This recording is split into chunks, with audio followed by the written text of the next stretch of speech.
नमस्कार मित्रांनो, स्वागत आहे तुमचं आपले चॅनल ऑल इन वनवरती। तर मित्रांनो, आजच्या भागात आपण बघणार आहोत जी की आरोग्य विभाग भरती आहे मित्रांनो। तर या ठिकाणी तुम्हाला सर्वांना माहीत आहे आरोग्य विभागची झेडपीची भरती आहे, त्याच्या डेट्स या ठिकाणी आलेल्या आहेत आणि लवकरात लवकर तुमची ऑगस्टमध्ये या ठिकाणी एक्झाम होणार आहे। एक्झाम त्या अनुषंगाने सर्व डेट्स तुम्हाला या ठिकाणी मिळालेले आहे, त्यामुळे फारसा वेळ आपल्याकडे या ठिकाणी नाही आता। तर त्यासाठीच महत्त्वाचे काही टेस्ट सिरीज आपण चालू केलेले आहे, त्यामध्ये आपण तांत्रिक प्रश्नांच्या सिरीज घेत आहोत। त्यानंतर तुम्हाला ज्या आरोग्य विभागातील ज्या प्रश्नपत्रिका आहेत त्याबद्दल एक प्रश्नपत्रिका देखील आपण सोडून पाहिलेली होती। तर तशीच आज दुसरी प्रश्नपत्रिका आपण सोडवणार आहोत। आरोग्य विभागात जी आलेली प्रश्नपत्रिका आहे ती प्रश्नपत्रिका आपण यामध्ये या भागात आज सोडवणार आहोत, ते पण स्पष्टीकरणासह। फक्त क्वेश्चन आणि आन्सर न घेता तुम्हाला स्पष्टीकरण देखील मिळणार आहे, जसं लास्ट टाईम आपण घेतलं होतं तसं, जेणेकरून तुम्हाला समजायला सोपं जाईल आणि एक्झाममध्ये लक्षात ठेवायला सोपं जाईल। प्रश्नपत्रिका आपण जेवढे जास्तीत जास्त सोडवलं मित्रांनो, तेवढा आपला कॉन्फिडन्स जो आहे तो या ठिकाणी बिल्ड होत असतो, त्यामुळे प्रश्नपत्रिका सोडवणं हे फार महत्त्वाचं असतं। चला तर आजच्या भागाला सुरुवात करूया। बघा, हे सर्व प्रश्न जे आहेत ते तुम्हाला सर्व जे पदं आहेत आरोग्य विभागातील त्यासाठी अतिशय महत्त्वाचे पदं असणार आहे, कारण मराठी ग्रामर असेल, इंग्लिश ग्रामर असेल, अंकगणित बुद्धिमत्ता असेल, हे सर्व प्रश्न जे असतात सर्वांसाठी सारखेच असतात। तर चला तर आपण पाचचा आपला पहिला प्रश्न बघूया। बघा, मराठी व्याकरणाचे पहिले स्टार्टिंगला प्रश्न आहे आपल्याला। पहिला प्रश्न आहे की मराठी लेखनाची लिपी कोणती आहे। तर मराठी लेखन जे आहे आपण हे लिपी कोणत्या लिपीमध्ये करत असतो बघा, तर या ठिकाणी आपल्याला ऑप्शन दिलेले आहे। ऑप्शन सी म्हणजे ऑप्शन क हे आपलं राईट आन्सर आहे, देवनागरी लिपी। तर अतिशय सोपा प्रश्न आहे हा, सर्वांनाच माहीत आहे। प्रश्न 2 आहे बघा, टिंबटिंब या समासात पहिले पद संख्या विशेषण असते। तर कोणता असा समास आहे की त्यामध्ये पहिले पद हे संख्या विशेषण असते। आता समास म्हणजे काय? समास म्हणजे जे काही आपले शब्द असतात, तर हे शब्द काटकसरीने वापरून जो तयार केलेला एक शब्द असतो, म्हणजे एका वाक्यासाठी तयार केलेला शब्द जो असतो त्याला आपण समास असं म्हणत असतो। मग त्यामध्ये लांबलचक वाक्य असं त्याचं शॉर्ट फॉर्ममध्ये केलेलं असतं, जसं वडा घालून केलेला पाव, म्हणजेच त्याला आपण काय म्हणतो मग वडापाव असं म्हणत असतो, म्हणजे शॉर्ट फॉर्ममध्ये आपल्याला त्याचा अर्थ समजून जातो। तर असं समाजामध्ये प्रकार देखील आहेत। तर आता आपल्याला असा प्रकार विचारला आहे की त्याचं पहिल्या पदाने जे आहे ते संख्येचं विशेषण या ठिकाणी दिसून येतं। तर तो समास आहे बघा, ऑप्शन ए आहे द्विगु समास।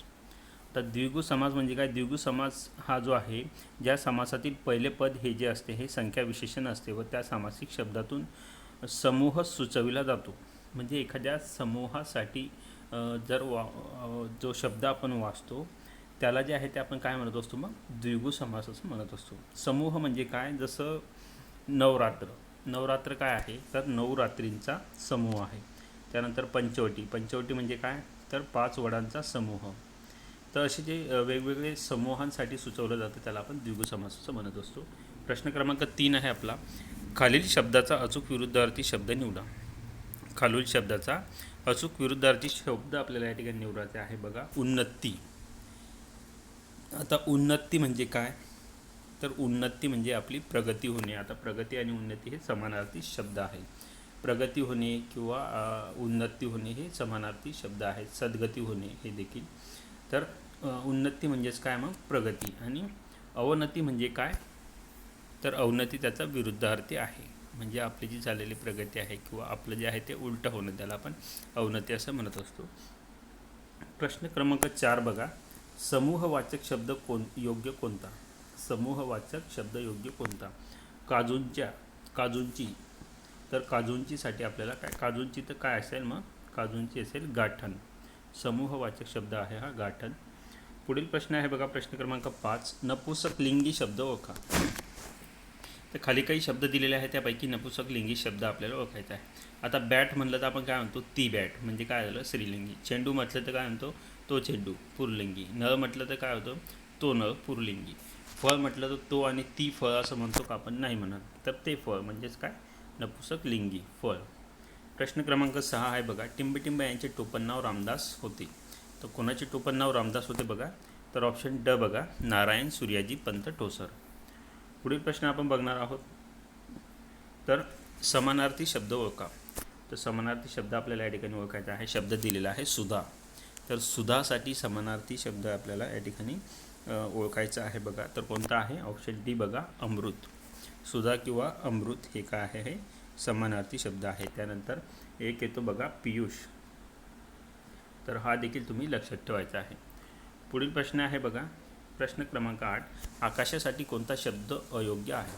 तर आकाशासाठी कोणता शब्द जो आहे तो अयोग्य आहे? गगन म्हणजे आकाश, खग म्हणजे आकाश, आभाळ म्हणजे देखील आकाश. तर खगोल हा शब्द जो आहे हा अयोग्य आहे. तर खगोल म्हणजे काय? खगोल म्हणजे आकाशमंडळ किंवा नभमंडळ, याला आपण खगोल असं म्हणत असतो. प्रश्न क्रमांक 9 बघा, पायरीने ठेवणे याचा अर्थ काय? तर पायरीने ठेवणे याचा अर्थ काय? तर पायरीने ठेवणे म्हणजेच काय? योग्यतेप्रमाणे वागविणे किंवा योग्यतेप्रमाणे वागणूक देणे, याला आपण पायरीने ठेवणे असं म्हणत असतो. पुढील प्रश्न आहे बघा, प्रश्न क्रमांक 10, अनेकवचनी शब्द ओळखा. तर अनेकवचनी शब्द ओळखायचा आहे. शब्द दिलेला आहे नारी. तर नारीसाठी अनेकवचनी शब्द काय आहे? ऑप्शन बी नारीच. तर नारीला आपण एकवचनी देखील ती नारी म्हणू शकतो किंवा त्या नारी म्हणू शकतो. तर एकवचनी आणि अनेकवचनी सारखा शब्द आहे. प्रश्न क्रमांक 11 आहे बघा, खालीलपैकी कोणत्या विभक्तीचे प्रत्यय सारखेच आहेत? खालीलपैकी कोणत्या विभक्तीचे प्रत्यय सारखेच आहे? बघा, विभक्तीचा एक चार्ट आहे. तेवढा चार्ट जर आपण केला तर 2 ते 4 मार्क आपल्याला सहज मिळतात. अगदी सोपा तो चार्ट आहे बघा. तर विभक्तीमध्ये जे प्रत्यय असतात बघा, ते आहे ऑप्शन सी बघा, द्वितीय आणि चतुर्थी. द्वितीय आणि चतुर्थी यामधील जे प्रत्यय असतात ते सारखेच आहे. म्हणजेच काय? सलाते, तर सलाते आणि सलानाते. सलाते आणि सलानाते हे द्वितीयामध्ये बी आहे आणि चतुर्थीमध्ये देखील आहे.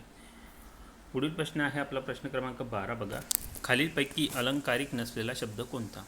खालीलपैकी अलंकारिक नसलेला शब्द कोणता आहे? तर तो आहे बघा ऑप्शन 4 विभूषण. प्रश्न क्रमांक 13 बघा, राजासाठी स्तुतीपर गीत गाणारा यासाठी योग्य पर्याय निवडा. तर राजासाठी स्तुतीपर गीत गाणारा यासाठी योग्य पर्याय आपल्याला निवडायचा आहे बघा. तर पर्याय दिलेला आहे बघा ऑप्शन ब बघा, भाट. तर या ठिकाणी भाट हा शब्द जो आहे तो राजासाठी स्तुतीपर गीत गाणारा या ठिकाणी असं म्हटलेलं आहे बघा. पण या ठिकाणी पोवाडा देखील येऊ शकतो मित्रांनो. तर दोघांपैकी कुठलं जर तुम्हाला माहीत असेल राईट, तर कृपया कमेंट्स बॉक्समध्ये नक्की कमेंट्स करा, जेणेकरून यामधील कन्फ्युजन दूर होईल बघा. पुढे आहे बघा प्रश्न क्रमांक 14, आपण मार्मिक बोलता अधोरेखित शब्दाची जात ओळखा. मार्मिक खाली अंडरलाईन केलेले आहे. आपण मार्मिक बोलता, तर अधोरेखित शब्दाची जात आपल्याला ओळखायची आहे. तर ते काय आहे? क्रियाविशेषण अव्यय. तर क्रियाविशेषण अव्यय आहे. आपण बोलता हा एक वाक्य होतं, पण आपण काय कसे बोलता? तर मार्मिक होऊन बोलता, अगदी विनम्रतेने बोलता, मार्मिक बोलता. म्हणजे जी क्रिया झालेली आहे बोलण्याची त्याच्याबद्दल विशेष माहिती हे पुरवत आहे हा शब्द मार्मिक, म्हणून याला क्रियाविशेषण अव्यय असं म्हटलं जातं. पुढील प्रश्न आहे बघा प्रश्न क्रमांक 15, जांबुवंत कोणास म्हणतात? तर जांबुवंत कोणास म्हटलं जातं बघा? वयोवृद्ध नेता. कोणतं? वयोवृद्ध नेता, यास आपण काय म्हणत असतो या ठिकाणी? जांबुवंत. वयोवृद्ध नेता किंवा वयोवृद्ध एखादी व्यक्ती आपल्याकडे असेल की त्याला फारसा अनुभव आहे आणि ते काम करत आहे अगदी कुशलतेने खूप वर्षापासून, तर त्यांना आपण जांबुवंत असं देखील म्हणत असतो. त्या ठिकाणी मराठी व्याकरणाचे 15 प्रश्न आपले संपलेले आहेत. पुढील प्रश्न आहे आपले इंग्लिश ग्रामरचे सुरू झालेले आहे बघा. Choose the correct verb. त्या ठिकाणी प्रश्न क्रमांक 16 आहे आपला, चूज द करेक्ट वर्ब. तर करेक्ट वर्ब आपल्याला या ठिकाणी ओळखायचं आहे. द डिश वेअर टेस्टी, तसं म्हणू आपण dish were tasty, option B बघा. Ifs a little less sugar was use in it, B. The dish were tasty if a little less sugar was use in it, B. म्हणजे जर कमी प्रमाणात sugar वापरली असती तर डिश आहे. डिशमध्ये वेगवेगळे पदार्थ असतात बघा, आणि वेअर आपण कुठे वापरत असतो? अनेक वचनासाठी वापरत असतो. पुढील प्रश्न आहे बघा प्रश्न क्रमांक 17, the headmaster dash to speak to you. The headmaster dash to speak to you. आता हे रेग्युलर आपण ऐकलेले शब्द असतात, त्यामुळे आपल्याला लगेच समजतं. The headmaster wants to speak to you. तर हे जे आहे वर्तमान काळातील वाक्य आहे, म्हणून काय येईल तरी wants to speak to you. Was येणार नाही कारण भूतकाळी वाक्य नाही. तर पुढील प्रश्न आहे बघा प्रश्न क्रमांक 18, ॲडवर्ब फ्रॉम ब्युटी इज. तर ब्युटीचा ॲडवर्ब फॉर्म आपल्याला या ठिकाणी विचारलेला आहे. ब्युटीचा ॲडवर्ब फॉर्म काय येत आहे? मग ऑप्शन सी बघा, ब्युटिफुली. ब्युटिफुली. ब्युटी हे जर आहे, ब्युटी जर आपल्याला विचारलं तर ब्युटी हे काय आहे? ब्युटी हे नाऊन आहे. ब्युटी हे नाऊन आहे. त्यानंतर ब्युटिफाय ऑप्शन 1 दिलेला आहे बघा. ब्युटिफाय हे काय आहे, वर्ब आहे. त्यानंतर ब्युटिफुल ब्युटिफुल ऑप्शन 4ला या ठिकाणी आपल्याला दिलेला आहे. ब्युटिफुल काय आहे, ॲडजेक्टिव्ह म्हणजेच काय आहे, विशेषण. आणि ब्युटिफुली तर आपल्याला काय विचारलं होतं, ॲडवर्ब. हे ॲडवर्ब आहे. पुढील प्रश्न आहे बघा, प्रश्न क्रमांक 19. Fill in the blanks. Since she is my mother I respect her. I respect her dash dash she is my mother. तर I respect her dash because she is my mother. मी त्यांचा आदर करतो कारण त्या माझ्या आई आहे. पुढील प्रश्न आहे प्रश्न क्रमांक 20. Choose the correct. I am dash the place to see you. I am dash the place to see you यामध्ये नेहमी का वापरला तर ऑप्शन बी बघा, very. I am very the place to see you. I am very the place to see you. तर मी तुला भेटण्यासाठी कृपा करतो या ठिकाणी बघा. पुढील प्रश्न आहे बघा, प्रश्न क्रमांक 21. Fill in the blanks. He is good dash English. He is good dash English. तर या ठिकाणी काय वापरत असतो, at. He is good dash English. तो तेथे चांगला आहे. ही इज गुड ॲट हा जो याचा अर्थ होतो तो तिथे चांगला आहे. कुठे तर इंग्लिशमध्ये, इंग्लिश. पुढील प्रश्न आहे बघा, प्रश्न क्रमांक 22. Choose the correct word. The monkeys disappear dash the window. The monkeys disappear dash the window. तर ऑप्शन डी बघा, the monkeys disappeared through the window. म्हणजे काय, माकडे खिडकीतून अदृश्य होतात. पुढील प्रश्न आहे बघा, प्रश्न क्रमांक 23. Fill in the blanks. Which hand do you write. Which hand do you write. तर which hand do you write नंतर काय आपण विथ च्या सहाय्याने, कोणत्या हाताच्या सहाय्याने तुम्ही लिहितात. पुढील आहे बघा प्रश्न क्रमांक 24.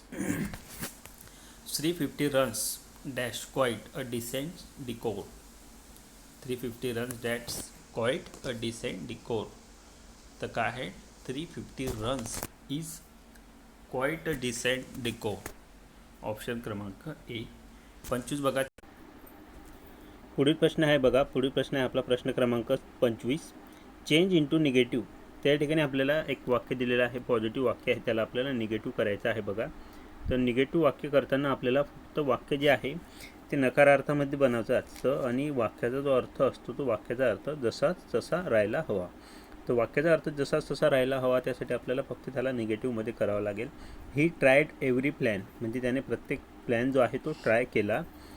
तर हा जो आहे ही ट्राय नॉट ओनली प्लॅन. तर नॉट आलेलं आहे बघा या ठिकाणी, म्हणजे हे नकारार्थी झालं, पण हे जे आहे ते त्याच्या एकदम अपोजिट झालेलं आहे. He didn't plan every plan हे पण नाही बघा. He could not try plan. त्याने ट्राय केलं नाही पण त्याने ट्राय केलेलं आहे. तर आपलं वाक्य बघा ऑप्शन बी. ही लेफ्ट नो प्लॅन अनट्राय. त्याने असा कुठलाही प्लॅन ट्राय न करण्याचा सोडलेला नाही. म्हणून ही लेफ्ट नो प्लॅन अनट्राय आणि ही ट्रायड एव्हरी प्लॅन हे दोघं सारखेच आहे. पुढील प्रश्न आहे बघा, choose the correct question tag. त्या ठिकाणी करेक्ट क्वेश्चन टॅग आपल्याला घ्यायचा आहे. I am punctual. I am punctual that. I am punctual option B बघा, aren't I. I am punctual aren't I. म्हणजे या ठिकाणी काय आहे बघा, तर मी वक्तशीर आहे, मी नाही. तर या ठिकाणी ऑप्शन बी अरंट आय. पुढील प्रश्न आहे प्रश्न क्रमांक 27. Add a question tag. Choose the door. Close the door. तर बघा add a question tag. Close the door dash दिलेला आहे. Close the door will you. या ठिकाणी त्यांनी सांगितलेलं आहे डोअर जे आहे ते क्लोज करायला. विल यू करशील. पुढील प्रश्न आहे बघा प्रश्न क्रमांक 28. प्रश्न क्रमांक 28 आहे बघा आपलं की चूज सुटेबल आर्टिकल. तर सुटेबल आर्टिकल या ठिकाणी आपल्याला वापरायचं आहे आणि ते कशामध्ये वापरायचं आहे बघा. वाक्य दिलेलं आहे, द काव is dash useful animal. The काव इज डॅश युजफुल ॲनिमल. तर काय आहे बघा ऑप्शन ए अ. कारण पुढे जे शब्द आलेला आहे बघा, आर्टिकलच्या पुढे जो शब्द आलेला आहे तो काय आहे, आर्टिकलच्या पुढे शब्द आलेला आहे युजफुल. युजफुल जेव्हा आपण मराठीत लिहू तेव्हा लिहू बघा यू. यू हा जो आहे आर्टिकलमध्ये काय असतं बघा, आर्टिकलमध्ये काय असणार आहे, जे काही आपले मराठीचे स्वर असतात, तर स्वर जर समोर स्वर जर आलेला असेल, म्हणजे पुढच्या वाक्याचं पहिलं अक्षर जर स्वर असेल, तर त्यासाठी आपण काय वापरत असतो, ॲन. स्वर मग काय आहे आपले अ आ ई हे सर्व काय आहे स्वर. आणि व्यंजन जर असेल क ख ग घ सर्व जर असेल, त्यासाठी आपण ए वापरत असतो. आता पुढचं आहे य. य काय आहे आपलं व्यंजन आहे, म्हणजेच य काय आपलं स्वर आणि व्यंजन म्हणजेच व्यंजन आहे, म्हणून काय त्या ठिकाणी ए. आता अम्ब्रेला हा सुद्धा यू पासून चालू होणारा शब्द आहे. अम्ब्रेला तर यू पासून चालू होणार आहे. आता इथे युजफुलसाठी यू आहे, तर तुम्ही म्हणाल की त्या ठिकाणी देखील ए येईल, पण त्या ठिकाणी ॲन येईल. An umbrella. कारण अम्ब्रेलाला जेव्हा आपण मराठीत म्हणतो तेव्हा अम्ब्रेला अ अ हा काय आहे, हा स्वर आहे, म्हणून काय येईल ॲन. पुढील प्रश्न आहे बघा पुढे, चूज सुटेबल आर्टिकल. परत आर्टिकलचा प्रश्न आहे बघा. आर्टिकल फार महत्त्वाचा आहे आणि एकदम सोपा आहे. त्यासाठी 2 ते 3 प्रश्न त्यावर विचारले असतात. एक प्रश्न तर हमखास असतो तुमचा फिक्स. तर छोटासा टॉपिक आहे बघा. तर I have dash 1 rupee note. I have dash 1 rupee note. 1. आता इथे 1 आहे म्हणून ते काय होतं आपलं मराठीमध्ये लिहिताना व. आता व काय आहे, व काय येत असतं आपलं, व देखील आहे आपलं व्यंजन, म्हणून काय येईल मग ऑप्शन सी अ. पुढे आहे बघा प्रश्न क्रमांक 30 आहे आपला. ॲडल्ट्रेशन मीन्स. ॲडल्ट्रेशन म्हणजेच काय, ॲडल्ट्रेशन म्हणजे भेसळ करणे. भेसळ करणे म्हणजे काय मग ऑप्शन सी बघा, मेकिंग इम्प्युअर. तर लेस इन वेट, वजनात कमी करणे. वजनात कमी नाही होत, ते तसंच असतं, फक्त त्यामध्ये भेसळ असते. म्हणजे जसं गहू वगैरे असेल त्यामध्ये खडे टाकणे, किंवा जे नासाड गहू किंवा तांदूळ असतात त्यामध्ये मिक्स करणे, असं जे असतं त्याला आपण ॲडल्ट्रेशन असं म्हणत असतो. पुढील प्रश्न आहे बघा प्रश्न क्रमांक 31. प्रश्न क्रमांक 31 आहे बघा या ठिकाणी. प्रश्न क्रमांक 31 आहे की प्रश्नचिन्हाच्या जागी खाली दिलेल्यापैकी योग्य पर्याय निवडा.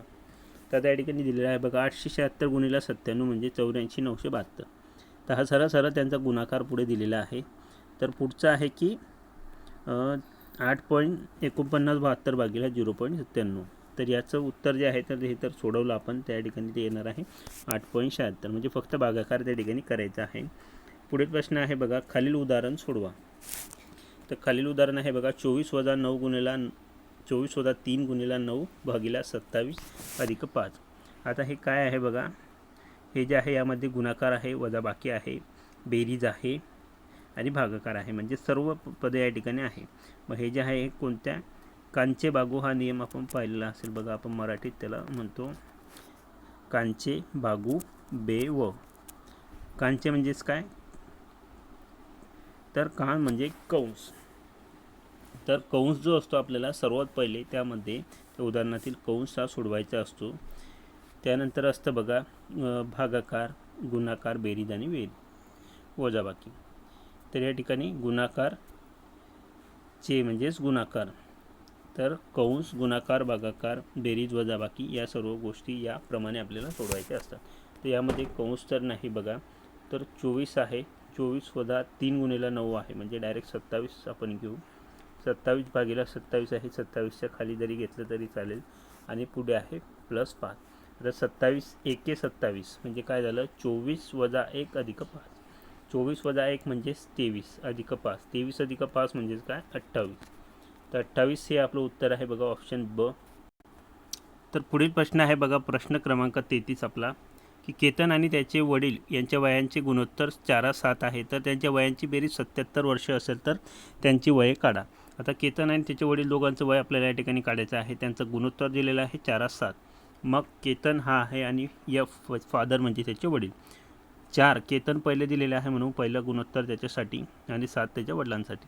आता यांचं वय आपल्याला काढायचं आहे, म्हणजे एक्स आणि 7x आणि 4x, कारण एक्स आपण त्यांचं वय मानू. समजा या ठिकाणी 4x आणि 7x आपलं आलेलं आहे. आता काय म्हटलेलं आहे, 4x अधिक 7x बरोबर काय आहे 77. त्यांच्या वयांची बेरीज आपल्याला दिलेली आहे. मग कसं, आता 4x आणि 7x बरोबर 11x बरोबर 77. 11x बरोबर 77 म्हणजे हा 11 इकडे गुणिला आहे, तर हा इकडे नेला तर बागीला, म्हणजे x बरोबर 77 भागिले 11. तर 11ने 77ला आपण भाग दिला तर येईल 7. तर किती येईल 7. 11 7 77. तर या ठिकाणी 7 म्हणजे आपला एक्स आलेला आहे. तर आता आपले वय जे आहे बघा, याचं वय आहे 4x केतनचं. 4 गुणिला x म्हणजे 7. 7 चोको 28 बरोबर. केतनचं वय आलं. त्याच्या वडिलाचं आहे 7 आणि x म्हणजे 7 गुणिला 7 म्हणजेच काय, 7 7 49 म्हणजे 28 आणि 49 या ठिकाणी आपला आलेला आहे बघा ऑप्शन क्रमांक डी. पुढील प्रश्न आहे आपला प्रश्न क्रमांक बघा 34. एका वस्तूची खरेदी किंमत 25 रुपये व विक्री किंमत 21 आहे, तर शेकडा तोटा किती? तर एक वस्तू आहे ती 25 रुपयाला खरेदी केलेली आहे, तिला 21 रुपयाला विकली, तर 100% या ठिकाणी तोटा होणार आहे हे कळतं. पण तो तोटा जो आहे 100%मध्ये आपले म्हणजे टक्केवारीमध्ये काढायचा आहे, तो किती टक्के आहे? तर बघा काय आहे या ठिकाणी, एक वस्तू त्याने घेतलेली आहे, खरेदी किंमत जी असते ही नेहमी 100%मध्ये असते. एक वस्तू त्याने 25 रुपयाला घेतली आहे, म्हणजे 25 रुपये हे काय झाले 100%. तर 25 रुपये हे झाले या ठिकाणी 100%. तर 21 रुपयाला त्याने ती विकलेली आहे. तर मग 21% म्हणजे किती टक्के झाले? 21 रुपये म्हणजे किती टक्के? आता यांचा तिरकस गुणाकार करायचा, म्हणजे 21 गुणिला 100 होईल आणि 25 गुणिला क्वेश्चन मार्क म्हणजे ते भागीला येईल. तर बघा 21 गुणिला 100 भागीला 25. आता 25ने जर या ठिकाणी भाग दिला, 25 1 25, 25 चोक 100 म्हणजे 21 गुणिला 4. तर 21 गुणिला 4 जर आपण या ठिकाणी केलं तर ते येईल 84. म्हणजे 84 या ठिकाणी आपलं उत्तर आलेलं आहे. पण आपल्याला हे 100%मध्ये काढायचं आहे, टक्क्यातून काढायचं आहे, म्हणून आपण जे घेतलेलं आहे ते 100% आहे आणि आपलं उत्तर 84 आलेलं आहे. तर 100मधून 84 जर आपण या ठिकाणी वजा केले तर किती येणार आहे आपलं 16. म्हणजे 16% काय आहे या ठिकाणी तोटा झालेला आहे. 16% तोटा बघा ऑप्शन क्रमांक 1 16% तोटा झालेला आहे. पुढील प्रश्न आहे बघा आपला. पुढील प्रश्न या ठिकाणी बघू शकता तुम्ही. प्रश्न क्रमांक 35 आहे. मेगा ए ठिकाणापासून निघून सरळ पूर्वेकडे काही अंतरावर येणाऱ्या बी या ठिकाणी गेली, तेव्हा काटकोनात वळून. तर बघा हा प्रश्न जो असतो असा काय करायचा, आपल्याला एक पॉईंट दिलेला आहे, ए हा पॉईंट दिलेला आहे. तर आपल्याला दिलेला आहे बघा ए हा पॉईंट. त्यानंतर आपल्या उजवीकडची बाजू असते पूर्व, त्यानंतर पूर्व ईस्ट, त्यानंतर तिची अपोजिट बाजू वेस्ट, नॉर्थ म्हणजे उत्तर वरची आणि दक्षिण साऊथ म्हणजे खाली. आता आपल्याला काय म्हटलेलं आहे बघा, बघूया आपण. आता ए हा पॉईंट आहे. तर ए या ठिकाणापासून निघून सरळ पूर्वेकडे, पूर्व दिशा म्हणजे कुठे इकडे आहे आपली, पूर्वेकडे बी या ठिकाणी गेली, सरळ गेली. आता किती अंतर ते सांगितलेलं नाही. बी या ठिकाणी ती पोहोचली पूर्वेकडे. त्यानंतर तेव्हा काटकोनात वळून, आता पूर्वेकडे इकडे जाते ती म्हणजे तिचं तोंड इकडे आहे. तर काटकोनात वळून जी आहे ती उत्तरेकडे काटकोनात वळली. आता काटकोन इकडे पण होईल इकडे पण होईल, पण उत्तरेकडे म्हटलं आहे म्हणून आपल्याला वरती काटकोनात वळून उत्तरेकडे 60 मीटर अंतरावर गेली. तर किती 60. तर हे अंतर आहे बघा 60 मीटर अंतरावर असलेल्या सी या ठिकाणी गेली, म्हणजे हा पॉईंट आहे सी. नंतर ती सरळ पूर्वेकडे 20 मीटर अंतरावर असलेल्या डी या ठिकाणी गेली. परत पूर्वेकडे आहे डी हे ठिकाण आहे आणि हे आहे 20 मीटर असलेल्या अंतरावर सरळ पूर्वेकडे गेली. आता काय म्हटलेलं आहे की ए आणि डी हे सरळ अंतर 100 मीटर आहे, तर ए पासून बी अंतर हे किती मीटर असणार? तर ए आणि डी हे अंतर जे आहे सरळ अंतर हे किती आहे 100 मीटर. आता हे इथे घेतलं का आपण आणि सरळ जे असते ते सरळ एकदम प्रत्येकाचे सरळ ही येत असते, कारण समोरासमोरील बाजू आहे. तर ही जी आहे म्हणजे हे पूर्ण डीपर्यंत अंतर आहे 100, पूर्ण डीपर्यंत 100 जर अंतर आहे आणि हे अंतर आहे 20, हे अंतर 20 जर आहे मित्रांनो, तर या ठिकाणी काय येणार आहे बघा, हे अंतर येईल 80. म्हणजे ए पासून बीचं अंतर किती 80 मीटर मध्ये दिलेलं आहे आपल्याला. पुढील प्रश्न आहे बघा प्रश्न क्रमांक 36. एका चौरसाची बाजू 2.5 मीटर व दुसऱ्या चौरसाचा कर्ण जो आहे तो 5 मीटर आहे, तर दोन्ही चौरसाच्या क्षेत्रफळातील फरक किती? आता या ठिकाणी आपल्याला चौरस म्हटलं आहे, पण 2 चौरस आहे, 2 वेगवेगळे चौरस आहे. एकाची बाजू दिलेली आहे आणि एकाचा कर्ण दिलेला आहे.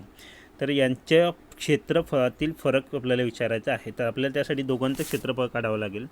पहिल्याचं आहे बघा क्षेत्रफळ बरोबर बाजूचा वर्ग, कारण या ठिकाणी आपल्याला बाजू दिलेली आहे. बाजू आहे 2.5. याचा वर्ग जर आपण या ठिकाणी काढला बघा, 25चा वर्ग जर आपण काढला तर 25चा वर्ग किती येणार आहे बघा. तर 25चा वर्ग या ठिकाणी आपला येणार आहे 625. 25चा वर्ग जर काढला तर 625 आपला येणार आहे. पण आपल्याला वर्ग आहे आणि पॉईंट द्यायचा आहे, तर पॉईंट वर्ग असल्यामुळे 2 घरं जे आहे मागचे सोडून 6.25. पहिल्याचं क्षेत्रफळ आलं आपलं 6.25. त्यानंतर दुसऱ्याचं आहे बघा, तर दुसऱ्याचा कर्ण दिलेला आहे. मग कर्णावरून जर काढायचं म्हटलं तर कर्णाची बाजू म्हणजे 5 मीटर कर्ण आहे. कर्णाचा वर्ग भागिला 2. कर्णाचा वर्ग 5 म्हणजे 5 5 25 भागिला 2. 25 भागिला 2 म्हणजेच 12.5. तर आपल्याला आहे 6.25 आणि 12.5. मग आपल्याला हे झालं त्याचं क्षेत्रफळ, पण त्याच्यातील फरक. मग आता 12.5 हा मोठा आहे, त्यामधून आपण 6.25 जर वजा केलं तर आपलं किती येणार आहे. तर 12तून 6 गेले 6 आणि 5तून 25 म्हणजे 50मधून 25 जर या ठिकाणी गेलं तर उत्तर येईल 25. 6.25. त्यातील फरक आहे बघा ऑप्शन क्रमांक ब 6.25. पुढील प्रश्न आहे बघा प्रश्न क्रमांक 37. प्रश्नचिन्हाच्या जागी पर्यायामधील योग्य संख्या निवडा. तर बघा हा प्रश्न चिन्हाच्या जागी पर्यायातील योग्य संख्या निवडा. तर हा इथे काहीच प्रश्न दिलेला नाही आपल्याला. पुढील प्रश्न बघू आपण प्रश्न क्रमांक 38. तर BEJOT CFKPU DJLQV EHMRW. तर क्वेश्चन टॅग बरोबर काय. तर आपल्याला अशा प्रश्न जे असतात हे अगदी सोपे प्रश्न असतात. फक्त पहिल्याचं दुसऱ्याशी काय कंपेअर केलेलं आहे, दुसऱ्याचं तिसऱ्याशी काय कंपॅरिझन आहे, एक संख्या सोडून आहे का 2 संख्या सोडून आहे. तर बघा पहिल्यात आहे बी, दुसऱ्यात आहे सी म्हणजे पहिले अक्षर एका मागे एक आहे. तिसऱ्यात आहे डी, चौथ्यात आहे ई. पाचव्यात काय येईल क्वेश्चन ठिकाणी, मग येईल एफ.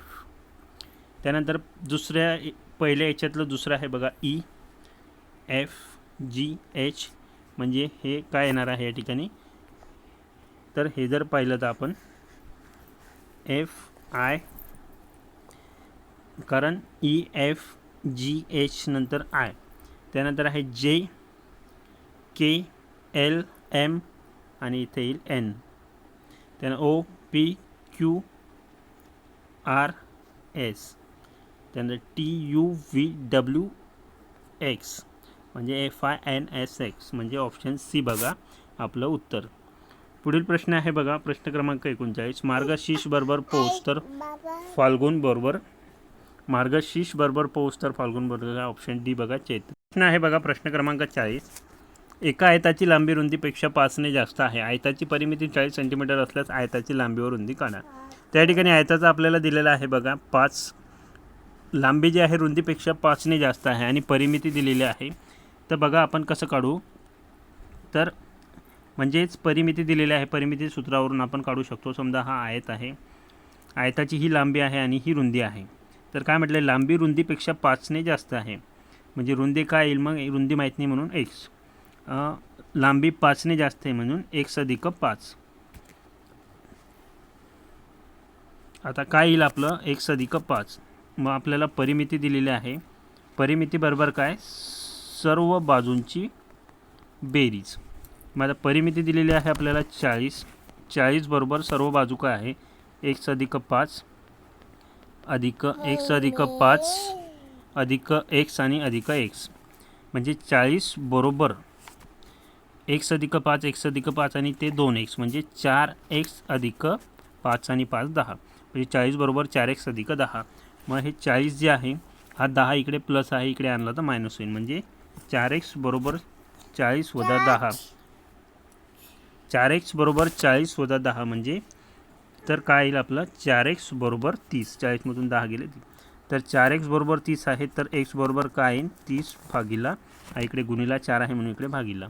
तर 30 भागिला 4, 30 भागिला 4 जर आपण या ठिकाणी केलं तर आपलं उत्तर काय येणार आहे बघा. 30चे जर समान 4 भाग केले आपण तर काय येईल 7.5. तर काय आहे आपलं 7.4. 7.5 जो आहे तो आपला x आलेला आहे. आता 7.5 आपला x आहे बघा. तर 7.5 आपला एक्स आहे बघा. तर आपण त्याची रुंदी मानली होती, काय मानली होती, एक्स, आणि लांबी काय होती, एक्स अधिक 5, कारण ती 5ने जास्त होती. मग आता एक्स म्हणजेच काय, 7.5 आलेला आहे, म्हणजे रुंदी जी आलेली आहे ती 7.5 आलेली आहे, आणि लांबी जी आहे ती एक्स अधिक 5 म्हणजे 7.5 अधिक 5 म्हणजे 7 आणि 5 किती झाले आपले, 12.5. म्हणजे आपली रुंदी आलेली आहे 7.5 आणि लांबी आलेली आहे 12.5. मग बघा ऑप्शन ए आहे आपलं, लांबी 12.5 आणि रुंदी आहे 7.5. तर अशा प्रकारे हे गणित आपण या ठिकाणी सोडवलेलं आहे मित्रांनो. पुढील 41 पासून 100 प्रश्नांपर्यंत प्रश्न जे आहेत ते आपण पुढच्या भागामध्ये बघणार आहोत, कारण हा भाग फार मोठा होऊन जाईल. त्यामुळे असेच कंटिन्यूस सिरीज तुमच्या आता झेडपीच्या येईपर्यंत सर्व प्रश्नपत्रिका असतील. तुमचे तांत्रिक प्रश्न असेल आपल्या चॅनलच्या माध्यमातून तुम्हाला मिळत जातील. जे चॅनलला नवीन असेल त्यांनी चॅनल सबस्क्राईब केलं नसेल लगेच सबस्क्राईब करा मित्रांनो, म्हणजे असेच व्हिडिओ तुम्हाला रेग्युलर मिळत जाईल आणि तुमचा अभ्यास करण्यास मदत होईल. धन्यवाद मित्रांनो.